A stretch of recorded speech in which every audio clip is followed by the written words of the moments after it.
जवान और जय किसान है, देश की यही आन बान है। भारत की तस्वीर है इनसे, हम सब की तकदीर है इनसे। वंदे वंदे मातरम, वंदे वंदे मातरम, वंदे। मैसी फर्गूसन मैसी जो ट्रैक्टर कंपनी है, सभी बड़े ट्रैक्टर सभी लोगों के पास होंगे लगभग इस कंपनी के। इसने ये छोटा ट्रैक्टर निकाला करीब 20 हॉर्स पावर में, सिंगल सिलेंडर है। इसका जो है डीजल का कंजप्शन भी कम है, और इसमें जो है छोटे, अब जो है बड़े खेतों की जगह जैसे 4-4 भाई हो गए हैं, छोटे छोटे खेत रह गए हैं, तो इसकी निराई गुड़ाई के लिए और जो बागवानी फसल करनी है तो उसके लिए मजदूरों से बचत के लिए इस ट्रैक्टर से फ़ायदा रहता है। डीजल का खपत भी कम और इसकी लागत भी कम। और ये रेन गन है, इससे एक बार में करीब, इसमें करीब एक बार में आधा एकड़, मतलब 5 बीघा जो खेत होता है 5 बीघे का आधा एक बार में इसमें सिंचाई होती है।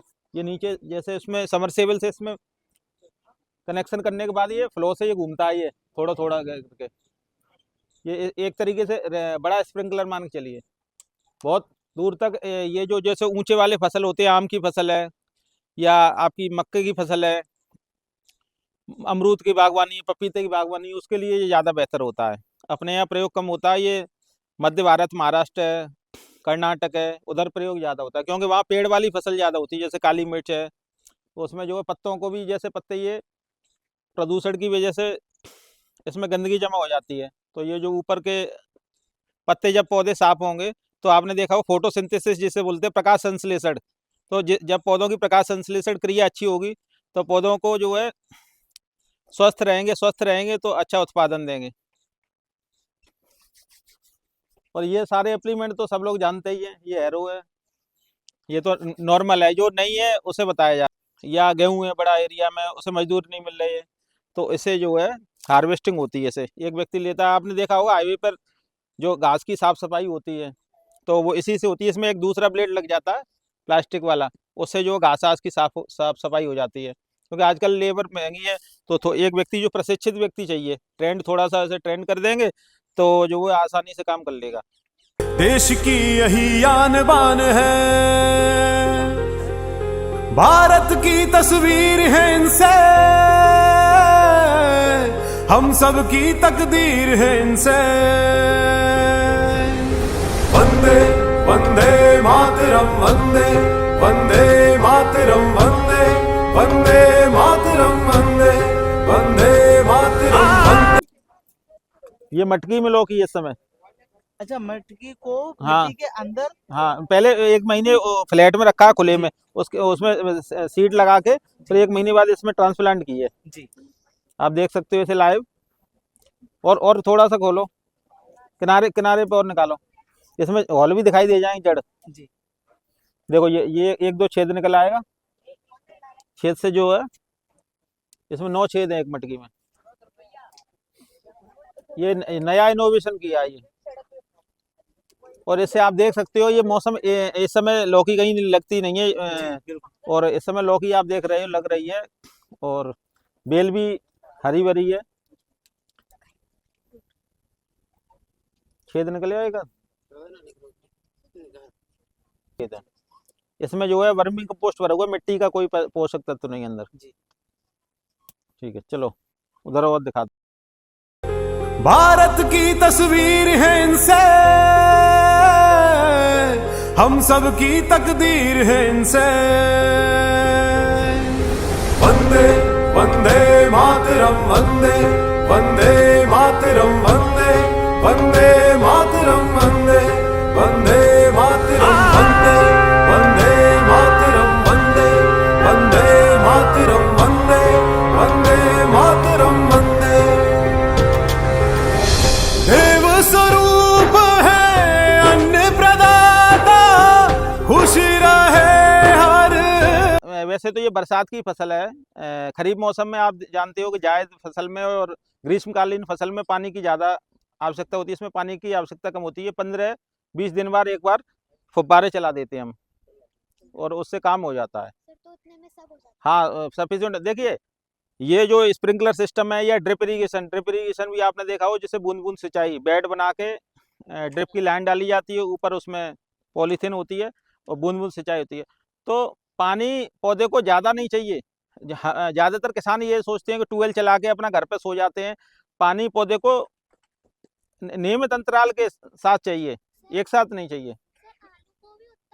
हाँ, उतना ही पानी से हो सकता है, लेकिन लोगों की ये रहती है भावना, किसान थोड़ा सा प्रशिक्षित कम है, थोड़ा पढ़ा लिखा भी कम है। तो जो आजकल के आधुनिक जो किसान है या जो शिक्षित है या गोष्ठियों में जाते हैं, तो वो उसी पद्धति को अपना रहे हैं। अब धीरे धीरे इसका ये देखो, बगल वाले खेत में आलू में लगा है, देखो आप, आलू वाले खेत में भी इसी सिस्टम से सिंचाई हो रही है। इससे उत्पादन ज़्यादा निकलता है और आलू जो निकलता है वो अच्छी चमक वाला निकलता है। और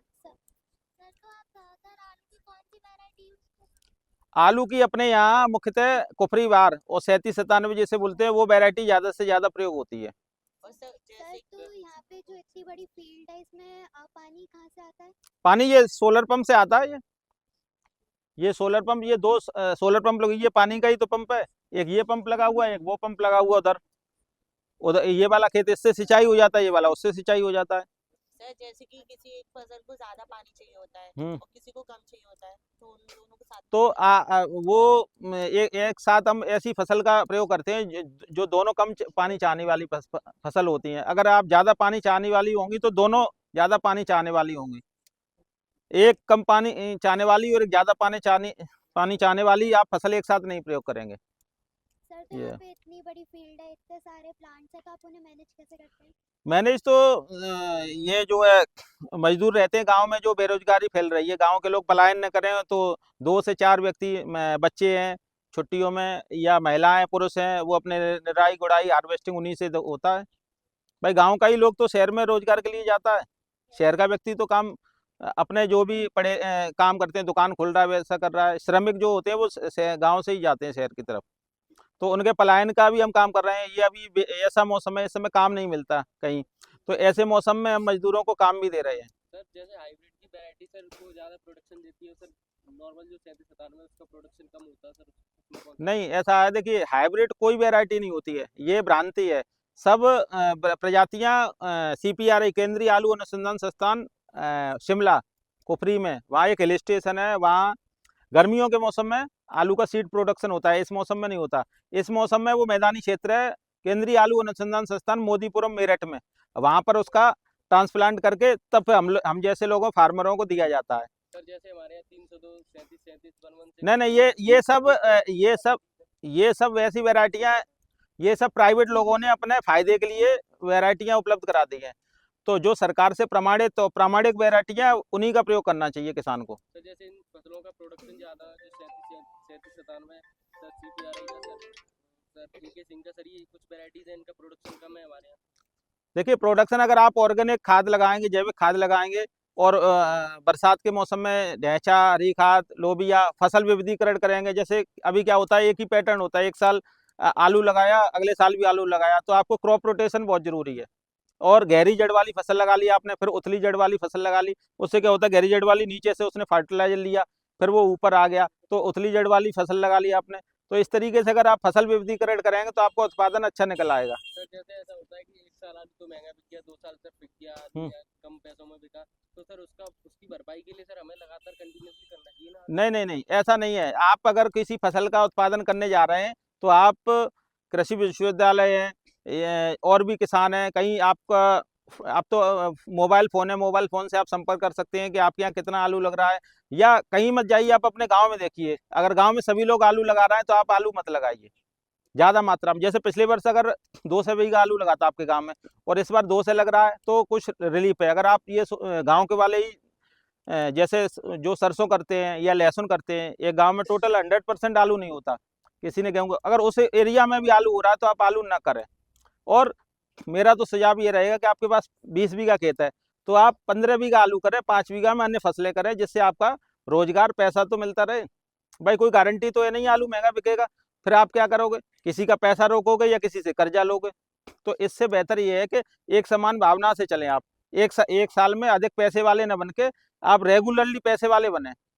रेगुलर जब नियमित आमदनी होगी तो आपको जो है दैनिक खर्चों के लिए किसी से आपको हाथ नहीं फैलाना पड़ेगा। इसके लिए आप पशुपालन कर सकते हैं, मुर्गी पालन कर सकते हैं, मछली पालन भी कर सकते हैं, जो आपको सूटेबल लगे, क्योंकि इनको नगद फसलें बोलते हैं। इसमें जैसे लोग कि हम बाजार में गए, गेंदा बाजार में बेचने गए तो उधर से हम पैसा ले आए, लेकिन आलू की क्रॉप आपकी 4 महीने बाद तैयार होगी और उसके बाद 4 महीने बाद कोल्ड स्टोर में बिकेगी। तो मैं ये नहीं कर आलू बिल्कुल बंद कर दो, आलू आप करिए, लेकिन आलू का एरिया कम करिए। दैनिक खर्चों के लिए कोई एक ऐसी फसल लगाइए जिससे कि हमारे दैनिक खर्चे उससे निकलते रहे, या ऐसा कोई रोजगार करिए, पशुपालन है, मछली पालन है, मुर्गी पालन, जो आपको सूटेबल लगे। सर, तो आपको इतने यूनिक मेथड्स का आइडिया कहाँ से आया? ये आइडिया आपके छात्र जीवन से ही आया। जैसे आप लोग छात्र हैं तो देखिए जनरल नॉलेज होनी चाहिए। जिस व्यक्ति के पास सबसे ज़्यादा जनरल नॉलेज होगी वो सबसे ज़्यादा आइडिया उसके पास रहेंगे। जिसके पास जनरल नॉलेज नहीं है, जनरल नॉलेज आती कहाँ से? अब तो मोबाइल से है, टीवी है, लेकिन पहले हम अखबार पढ़ते थे आपके छात्र जीवन से ही। ये हम क्लास 6 से हमारा इंटरेस्ट है पर्सनल, जैसे जय जवान और जय किसान है, देश की यही आन बान है। भारत की तस्वीर है इनसे, हम सब की तकदीर है इनसे। वंदे वंदे मातरम, वंदे वंदे मातरम, वंदे वंदे